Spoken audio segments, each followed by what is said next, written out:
सध्या विज्ञानाच्या सहाय्याने आधुनिक तंत्रज्ञानाचा उपयोग करून उत्पादन वाढवण्याचा प्रयत्न सुरू आहे. त्यातच आधुनिक सफरचंदाची शेती हे एक महत्त्वाचे उदाहरण ठरते.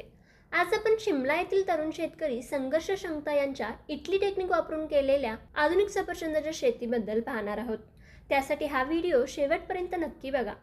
संघर्ष सांगतात की सफरचंद शेतीमध्ये मुख्यतः पारंपरिक आणि आधुनिक पद्धती असे दोन प्रकार आहेत. पारंपरिक सफरचंद शेतीमध्ये झाडांमधील अंतर जास्त असून फळे येण्यासाठी साधारणतः 7 ते 8 वर्षे लागतात.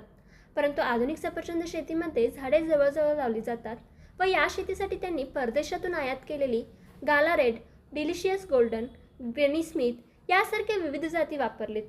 या झाडांचे आयुष्यमान साधारणतः 20 ते 22 वर्षे असून 1 ते 2 वर्षातच फळधारणेला सुरुवात होते. दुसऱ्या वर्षी 20 ते 30 किलो, तिसऱ्या वर्षी 50 किलो, 5व्या-6व्या वर्षी 60 किलो आणि 7व्या वर्षी एका झाडापासून चक्क 80 ते 100 किलो उत्पादन मिळत असल्याचं ते सांगतात. यासाठी ओलसर दमट माती किंवा चिकन माती उपयुक्त असते. या आधुनिक शेतीत ट्रेलिस प्रणाली वापरली जाते.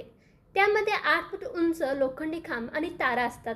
यासाठी 2 झाडांमधील अंतर 2.5 फूट आणि 2 ओळींमधील अंतर 9 फूट इतकं आहे. हे झाड 12 फुटापर्यंत वाढवले जात असून एकरी त्यांनी सुमारे 1500 झाडे लावलेत. शक्यतो जानेवारी ते मार्च दरम्यान लागवड केली जाते.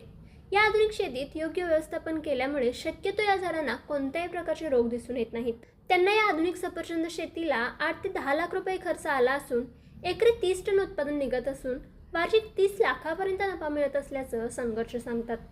त्यामुळे प्रत्येक तरुण शेतकऱ्याने आधुनिक शेतीचा विचार करावा असं संघर्षांचं मत आहे. तर मित्रांनो, आधुनिक पद्धतीने केलेल्या या सफरचंद शेतीबद्दल तुम्हाला काय वाटतं हे कमेंट करून सांगा व हा व्हिडिओ आवडल्यास लाईक अँड शेअर नक्की करा.